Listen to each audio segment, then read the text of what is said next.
Hey folks, Joe Valley here. Thanks for joining me for another episode of the Quiet Life Podcast. This particular podcast, we're going to break up into two parts. Part one this week, part two next week. It is with a serial entrepreneur, calm, cool, collected guy that had me on his podcast, and I just loved talking to him. His name is Brandon White.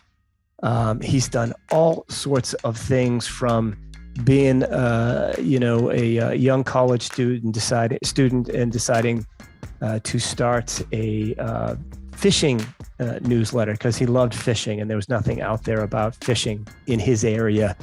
And of course, he failed at it or never really got it off the ground because he didn't have anything more than $850 in his account.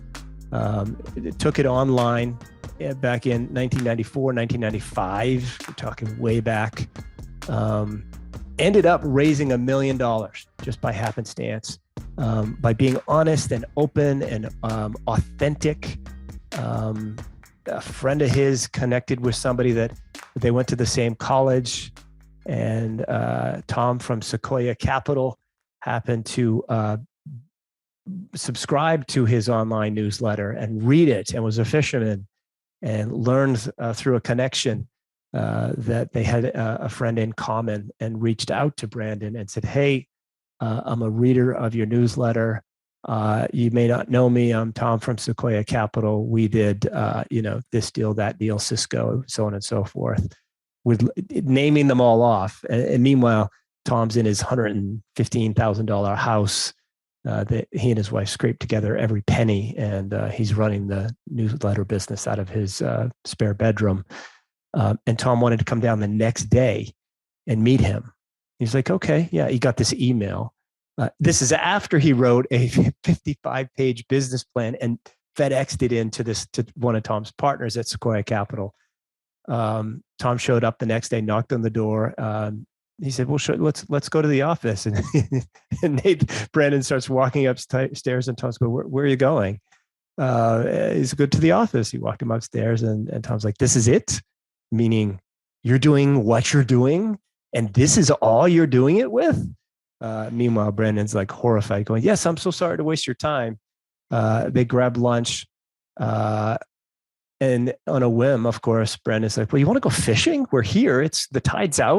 You want to go fishing?" And went fishing. And on the way back from the fishing trip, Tom pulled out his checkbook and wrote him a $50,000 check. And that was the beginning of raising $1 million from some very, very qualified investors. Brandon also,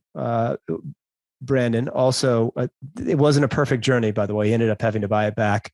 And then worked for two venture capital firms. He worked for AOL in the early days, has hundreds of thousands of visitors to his collection of different businesses. And he runs a podcast now called the My Edge Podcast. And he actually has a physical newsletter that he mails out in the mail as well.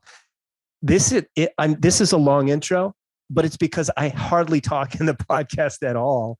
I asked a few questions here and there, but it's really all about Brandon's journey, and we are going to break it up into two parts. So enough of me flapping my jaw. This is part one of the interview with Brandon White. Here we go. Brandon White, welcome to the Quiet Life Podcast. How are you, man? Hey, Joe. Thanks for having me, man. It's really good to have you here. Yeah, it's fun to be here. You were kind enough to interview me for the Entrepreneur's Playbook on the Edge podcast. And I just loved the conversation that we had and some of your entrepreneurial journey, and thought that our audience, full of entrepreneurs and would-be entrepreneurs, could learn a lot from you. So we're just going to have a good conversation, but it's got to start with who the heck you are, what you've done, that kind of stuff. So rather than me doing it, can you give the audience a little bit of background on yourself? That's a really deep, serious question for early on the West Coast, Joe. I know, and it could take, based upon your profile and what you've done, it could take about 45 minutes. I don't want to go on for 45 minutes about it. The long and short story is that I've been an entrepreneur most of my life. I've had a really interesting career that I've been really grateful to have. And I started it when I went back to school. I had done my undergraduate in psychology, I told everybody that I was going to become a lawyer because mainly that just got people off my back in college, to be quite candid. And I don't test well. I didn't really think, I guess, I was going to become a lawyer. Long and short is I didn't get into law school. I'm a National Honor Society student with graduating with honors from everything. I graduated second in my class in high school. I graduated top of my class in college, president of the Psychi National Honor Society, and I can't test worth a crap. But I didn't get into law school. I went back doing a summer job. My mom, who spent a lot of time and money raising me from being a single mom, I think said, hey, look, you got to get out of this cycle. And she said, just go back to school. So I went back to get my master's in psych. And I started a company. I fished my entire life and I wanted to build a fishing magazine. So I'm really going into my story. How far back was this fishing magazine? It was a while ago when there weren't any. I just started to read a little bit about it. So throw some dates and times at us as well. So this is, I started my first company in my mid 20s. So this was 1996. 95, 96, I decided I go back to school to get my master's in psych. I decide that I want to start a fishing magazine. At the time, print magazines were still it. I went to the local printer and through a series of questions that he asked me, realized that the $885 in my bank account was not going to be enough money to print a first edition. And there was this thing called the internet. So I had been playing around. I was self-taught. I hesitate to use the word engineer because engineers these days, real software engineers, are really sophisticated. But I taught myself on a VIC-20 and Commodore 64 and said, why can't we put this magazine, quote unquote, on the internet? And at the time, it sounds like, oh, of course, Brandon, that's where everybody is now. Well, revolutionary back then. Yeah, nobody. It was called vertical network. There was all sorts of buzzwords that were going on at the time, and not even at that time. But long and short is, I put that magazine on the internet and created a bulletin board, message board, wall, whatever you want to call it, and it grew to become the largest social networking and e-commerce site on the internet for sport fishermen, which at first glance sounds like fishing, Brandon. Well, about 52 million anglers. I'm a little rusty on the stats because I sold that company about a decade ago, but and $57 billion market. That's in the US. That's not even worldwide. So it's huge. You sold it a few years ago? No, 10 years ago. 10 years ago. So 2012. So you ran it for about 12 to 15 years. How did the first year go? Did you make any money, or did you think that you were doomed for failure, or what was it like? Oh, I didn't know what failure was. I'm extremely competitive. So I don't even know that was even in my vocabulary, quite candidly, but it was slow to start. I did all sorts of tricks. I wasn't trained in these tricks. Nobody was talking on the forum. So talk to myself. And I read a case study recently where these innovative companies like Reddit and some other companies did these hacks to talk to themselves. I'm like, I sort of did that a long time ago, but I literally talked to myself, because if you show up to a forum or a restaurant for that matter and nobody's in there, you don't go in. And I just started talking to myself and answering questions, and people came. So did you have different usernames? I need to just focus on this because you have a degree in psychology and you're talking to yourself online. Did you have multiple usernames and you were just creating conversation, or it was literally, Brandon White asking a question, Brandon White answering the question?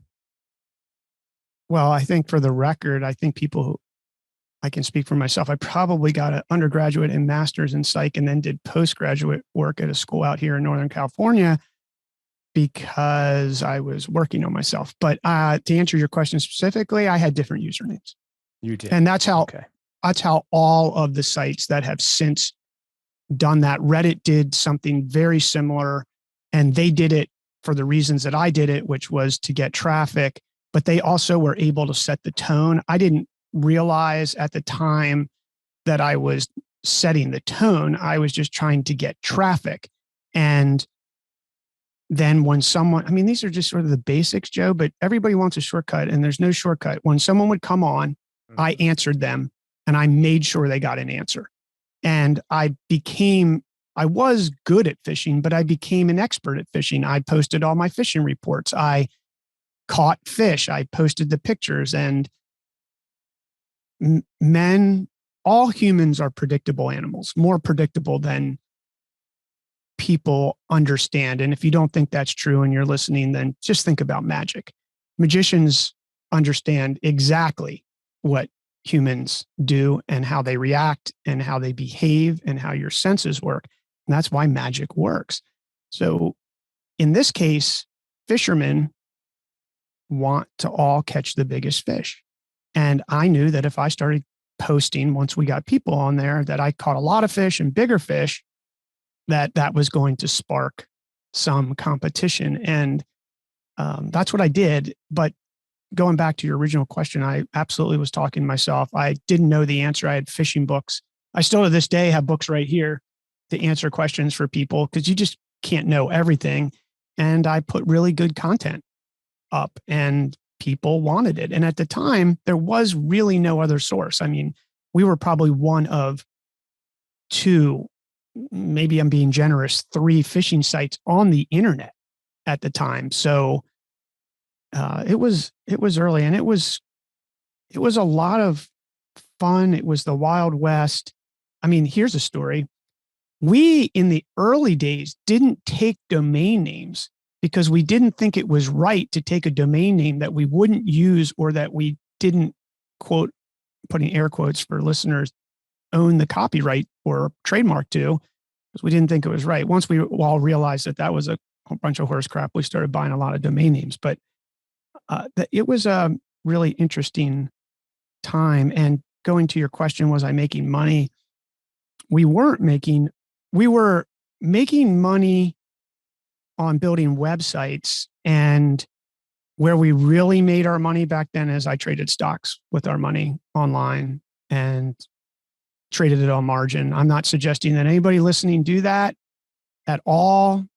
Trading is risky. I give all the disclaimers for your show, Joe. But the fact is that that's what we did. On one screen, we had the site we were building, and on the other one, we were trading stocks. And I had recruited the top computing lab kid out of Washington College, where I was at the time, and told him that I would pay him by the hour. Then I got another job working on a spinach farm, of all things, one of the biggest spinach farms in the country, doing managerial finance and accounting stuff. And I used that money to pay him. And that's how we got started. And then we started trading stocks. That's kind of a true entrepreneurial story. We just have to hustle and work hard and figure it out as you go. And you also stumbled upon something called Amazon affiliates. You were one of the original Amazon affiliates. Is that right? We were. I got Jeff Bezos sent us a T-shirt. I have a picture on my website of one of the original Amazon affiliates, and we were. It was awesome because we were like, we can build a bookstore on our site of fishing books. We don't have to carry any inventory, and we get to sell them. Mm-hmm. And we actually made a lot of money selling books and other affiliate programs at the time. Back then, it was hard. It wasn't as easy. You actually had to get, you couldn't just sign up for Stripe or PayPal. You had to go get a merchant processor. It was a total nightmare, Joe. But we hooked all that up and we made a lot of money on affiliates. And I just stumbled that if you have an email list and you send that email list out and you promote those things and you drive traffic, that people will buy things. And it was a really cool time to be around because it was so small. I mean, Yahoo was at that time being done by hand by Jerry and David for the most part. It was hand programmed and you had to write to them to get into categories. And we used to write because we realized that if we got into those categories, that those links were very heavily weighted traffic wise. So, and then one day I was in the library. I was still going to school at the time. I dropped out. I eventually finished my master's, but I was reading in Time magazine. There used to be, I don't know if you remember this, in the front of Time magazine, there used to be shorts about sort of tech cool things happening. And it was just one page in the first 3 or 4 pages of Time magazine. It was sort of the tech crunch of the print media at the time. And I read an article and it said, Jerry, these 2 kids from Stanford, Jerry Yang and David Philo, had just raised 1.7.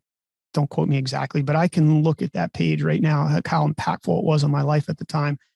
And they just raised 1.7 or whatever from Sequoia Capital to build a phone book on the internet, an internet phone book. And I looked at that one day and I said, I think we can raise money for this thing. And I had no idea how to raise money. Zero. And I said, well, I think I need a business plan. My girlfriend, now wife at the time, got into her Acura Integra, red Acura Integra, and we drove to Annapolis, Maryland, went to Borders Books. She picked out the book because I was so many books on business plans. I didn't know what to pick. And she's like, buy the one that says, write a business plan. And that's the one. It's still on my bookshelf. I keep it to remind me how I got started. I read that book in a weekend. I wrote this crazy, stupid 55-page business plan. I say stupid because that is not what you really want to do because it's dead the day you write it. But nonetheless, that was the standard. Wrote this business plan. I put it in a FedEx envelope and I sent it to Mike Moritz at Sequoia Capital. And I then read an article. So that was the start of us raising money. And then I read an article in the Alumni magazine about a guy who said that he was getting into venture capital. And he was older than me. I reached out to him and I said, hey man, we know each other. I read the article that you're raising money. Me and this other guy from school started this fishing site. Would you be interested? And he became interested and we were talking about him putting some money in. And then how did you know him? How were you connected with him? I emailed him at the time because we went to the same school. Okay. So we went to the same school. In the Alumni magazine, it said, so-and-so is getting into venture capital. It was sort of, these alumni magazines and they talk about what people are doing. Yeah. So I just reached out to him. You really didn't know him. This is my point. You really weren't friends with him. You weren't, your cousin wasn't married to his sister or anything like that. Yeah. No. Okay.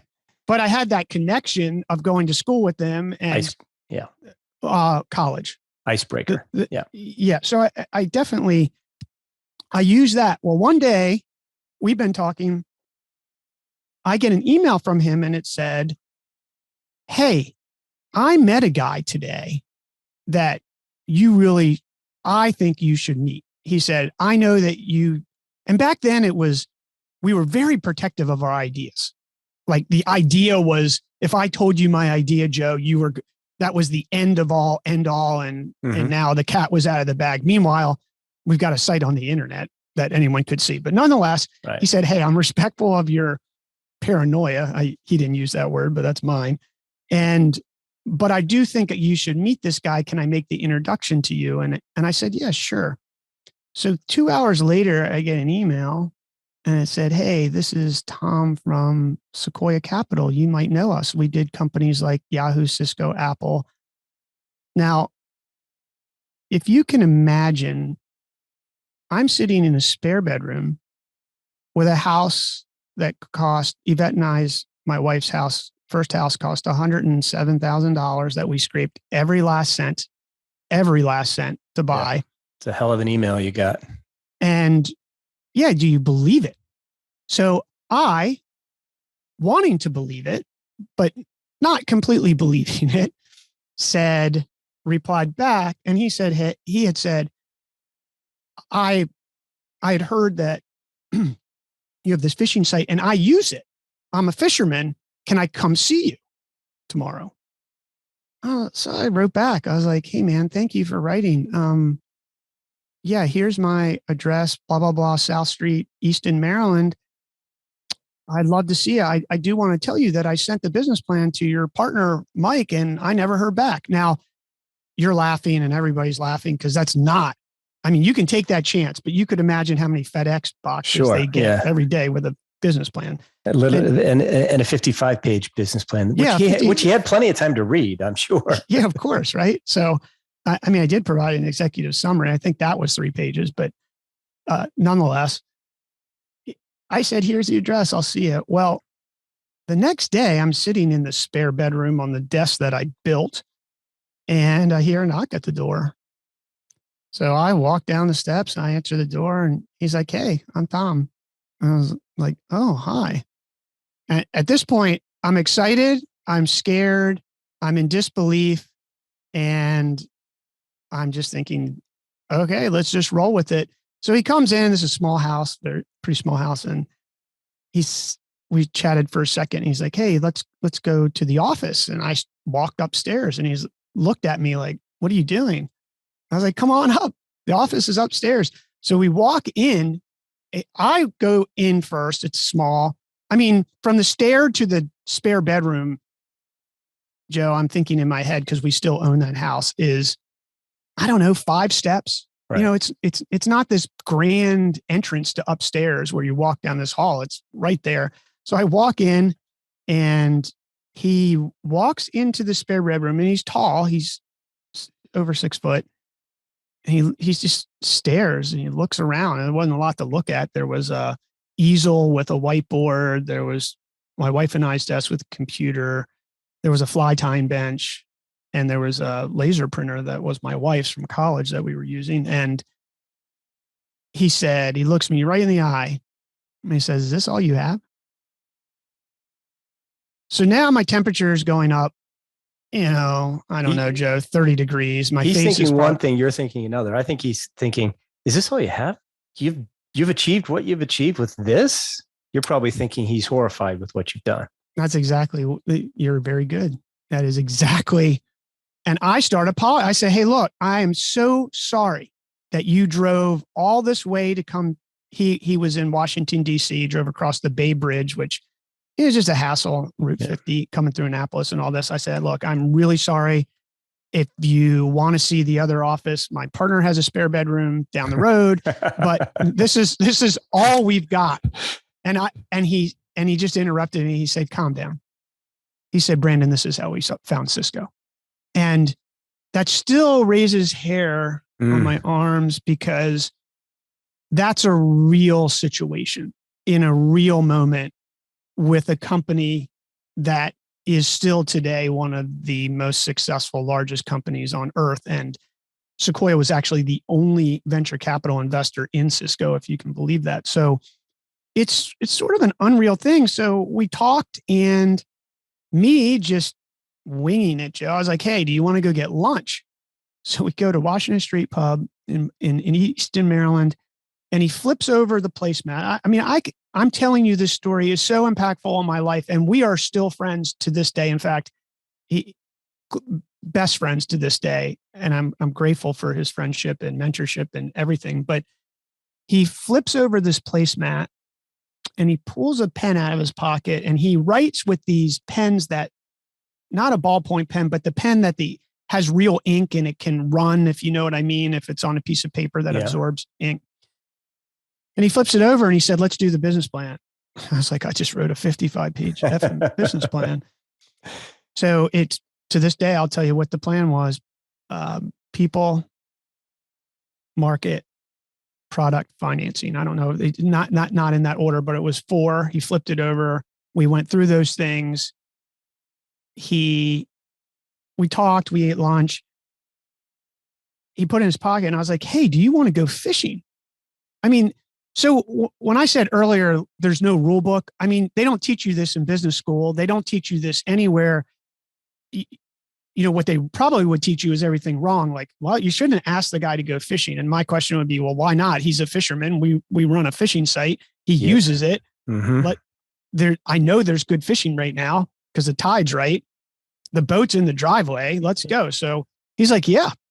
So we hooked up the boat. He had a choice be going back to the office or going fishing. He made the right choice. Yeah. And you asked the right question.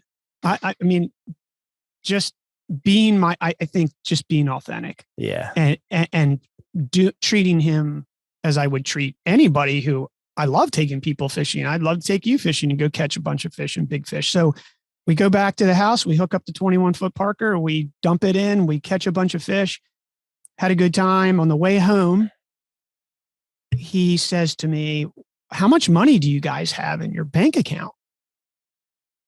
And I said, I don't know. He said, well, what do you mean? And I said, well, we trade stocks every day and my partner's probably done something. Sometimes we have a lot and sometimes we don't, but we've done pretty good. And he said, you trade stocks with the company money? And I said, well, technically I own the company, but yeah, I do.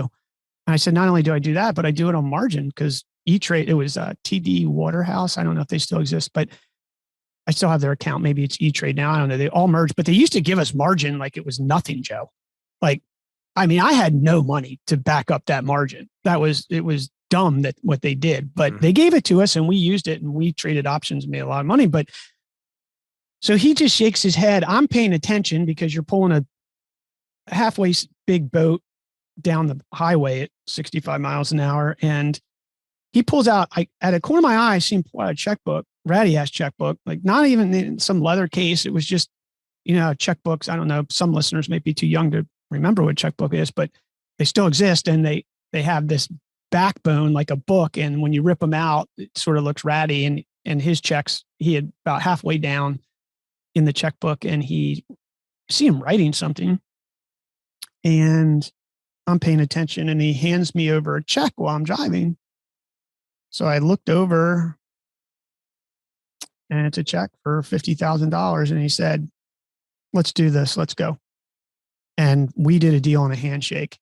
And actually my lawyers who he introduced me to, which were Greenberg Tri-Rig GT, which is still a big law firm in this country, and Harry Glazier, who I'll never forget. I had done some other crazy things. I wrote a guy in Forbes magazine who they said retired and they had a picture of him with a fishing rod. So I looked his address up. I wrote him a letter. 4 days later, he called me, asked me if I had a term sheet, like Joe, a term sheet. I don't know what a term sheet is, but I got on a plane. I went to his house, came back with $100,000. And when we went to close, which our first round was $1 million, the lawyer said, Harry Glazier said, I said, we got to account for this other $50,000 that Tom gave us. And he said, well, where's the paperwork? And I was like, no, we didn't have any paperwork. I shook his hand and gave him my word we would do it. And we need to account for that. And we need to be fair. He's like, I have no idea who you are, kid. He said, but let's do this. And, it was a great ride. It ended well, but there's a lot of other bumps. And I'm only telling that story for anybody out there, whether you have a business even to this day, and you probably already know you took some chances, or you want to start a company, like there's no real rule book. And I think there's some parameters of being rude and obnoxious and arrogant that you don't want to cross. But other than that, there's just really, you've got to be yourself and make sure that there's a fit. We had raised $1 million. We had raised subsequent money. We got an offer to be bought by a global brand media company that we turned down, didn't work out. And then the market crashed in 2001. We got sued by an employee. It was a terrible experience, but I bought the assets back from the investors. I mean, when the market crashed in 2001, everybody thought it's in some ways not different. It is different, but the same as what we are seeing today with this, perfect storm of all these things happening. But it happened in 2008 and it happened in 2001. Quite candidly, it happened in the 70s or in the 80s with high interest rates and things like that. But everybody thought the internet was going away. And what had happened, I think, as I've had the opportunity to be a part of this internet thing for 2.5 decades now, is that things get built too early and too much money. And the funny part is that the exact same business models, e-commerce companies, media companies, apps, chat rooms, whatever you want to call it, exist today that existed back then. The difference was that we just didn't have enough people on the internet. I mean, that's just the truth. Mm-hmm. The population of people, pets.com. Well, what's that company down in Florida that was sold to a big one? I mean, I could give you every match for match for match. GeoCities. What's GeoCities? It's sort of like a Facebook, right? Or I could keep going down the list. But so the market crashed. I bought the company back from the investors. I decided that I was going to run it as a quote unquote side hustle. I was pretty devastated at the time, but I was resolute that the internet wasn't going away. I had been there since if you're on the internet when I was in college in the way early 90s, so I guess it was, or early 90s, and you see the growth in a 1992 to 1996 thing, you have perspective that I knew that it wasn't going to be linear. Eventually it was going to be exponential. And I just believed, I was like, it's growing. It's not going away. The money's going away. The business models were overinvested in at the time that just couldn't get sales fast enough to support a venture investment. But the people weren't going away. So I became a venture capitalist. I got lucky to get a great job. But I was running it on the side. I hired people to help me. I ran it with only about 5 people. We were cash flow positive in about 4 months.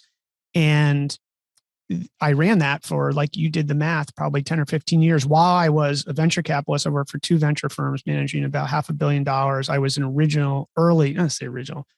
I was at America Online in the somewhat early days, not the earliest for sure. America Online really worked in a office across, I think, international in Northern Virginia for 10 years before they really hit it. But I worked in marketing analysis there, and then another VC firm. I went to business school because the VCs told me that while I had gotten the jobs out of a lot of candidates, and I'm grateful for that I still probably needed an MBA if I wasn't going to sell a company for $100 million at the time. Now it's probably $1 billion, but you needed your MBA. So I went and got an MBA. I quit after I got my MBA, I quit the venture world. It really wasn't a fit. I was much more of an entrepreneur. I really wanted to be in the other seat, but there's a lot of allure to be in a VC. And quite candidly, there's a lot of power when you have a checkbook. I mean, entrepreneurs and people will talk to you, whether they like you or not, doesn't matter. You have a checkbook.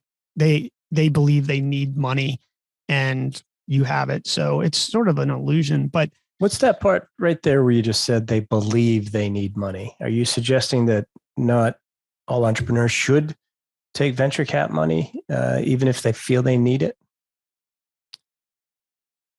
Well, you can't argue with feelings. That's a trick.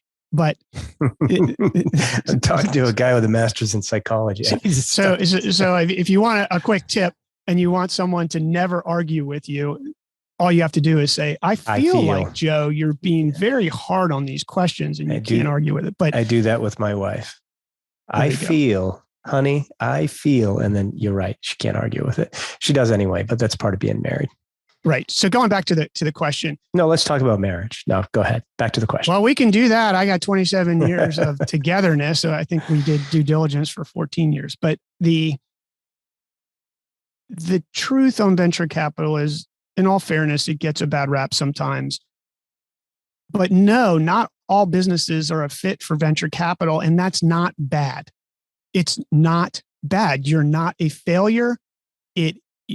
The venture community has built a marketing engine to make entrepreneurs and business owners, not just starting, but also current ones, believe that they need it because the VCs need a pipeline.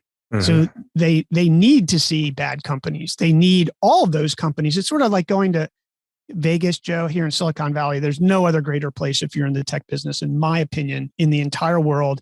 And I know there's a lot of discussion with other regions popping up, and I believe they can be strong, but it'll take 100 years because the ecosystem here is just too strong. But it's like going to Vegas is what I say is, you're going to go to Vegas, you're going to make some bets, you're going to win a little bit of money, you're probably going to come out net negative, but you're going to have a good effing time. You know, Silicon Valley's like that. It will screen people, but it is an engine that creates incredible wealth.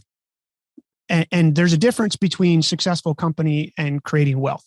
And that's, maybe we can talk about that. But going back to should companies take venture capital? They should take venture capital if they meet the requirements of what venture capital is, which is if you're growing fast or you have an opportunity to go grab a giant market, then venture capital is probably a fit. But understand that fit is, and this has been said many, many times, but it's true. You're lighting the rocket ship. I mean, the VCs have a simple equation, and people may or may not have heard your listeners, but it's 1 or 2 in 10 make the return for the fund. The other ones, 2 of them probably go sideways. Maybe they get a save on an exit, and the other ones die, and they know it. So you got to have a chance to make a lot of money. I was pitching one of my subsequent software companies that I've done to a huge venture firm on Sand Hill Road, and they said, "We don't think we can invest." And I said, "Why?" And they said, "Well, we only think you're a $700 million business." I said, "Thank you very much. Best discussion I've had all day. Thank you so much for your time." Because they really need $1 billion. If they're going to invest the money, they need $1 billion exits, because the other ones aren't going to, they have to have the potential. That's their thesis. So I don't think everybody should take venture capital, but if your business is growing, you know this, Joe, you've done businesses and you sell businesses, you're going to need some line of capital or some sort of growth money, whether you use factoring, the bank, your personal money, friends and family. If your business is growing fast, the math just simply doesn't work, because you need to or want to keep up with that growth. And that growth requires capital. So on a P&L basis, you look incredible. On a cash flow basis, you suck. And in e-commerce businesses, and I've lived this, or any sort of business, but e-commerce or media businesses on the internet, you're going to have several merchant banks. They're going to hold your float if you have returns and things. And on a P&L basis, you're thinking you're ready to buy the G5. And on a cash flow basis, you can't even buy the mechanic to work on the G5. So there's going to be a time for money. That was a long rendition to your question, but sorry, I think it's, part of my point was that not every entrepreneur is cut out for VC money. Some of them just don't have the capability or desire to take a business from, 10 million to $1 billion, right? They're not cut out for it. They knew they could get it to maybe 10 million, but they know they're not the person that is going to be in the seat to get it to 100 million or whatever the VC money goal might be, just because they're not all cut out for it. And that's not a bad thing, right? There are certain things within my company that I just don't want to do ever. And fortunately, there are people that really enjoy that, right? My business partners, technically, actually, the CEO. So many people call me the CEO of QuietLight. I'm not. Mark's the CEO of QuietLight. So many people call me the founder. I'm not the founder of QuietLight. Mark is the founder of QuietLight. He and I became partners in 2017. If it was just him or just me, we wouldn't have achieved what we achieved. So that partnership's worked out very well. But at this stage in my life, I have no desire to take VC money. I believe QuietLight could be a extremely huge, extremely successful company, but not everybody's cut out for it, right? I'm 56 years old. I don't have a desire to ride this rocket ship for the next, decade or 20 years. Hey folks, Joe cutting in here. We're breaking this podcast up into 2 parts. As I said, it's an hour-long plus journey of Brandon's story. In the second podcast coming up, we get a little bit more into what he's doing now with his physical product newsletter, his philosophies on business, some of the things he's doing. He's writing a book, all sorts of different things about where he got to today. The first part of the podcast, if you've listened so far, has been more about his original journey as a young man. The second part is more of a seasoned, experienced entrepreneur with some wisdom in the noggin. And we're going to go to that in part 2 of the podcast interview with Brandon White. Thanks for joining me on this one. Looking forward to having you join me on the second podcast with Brandon.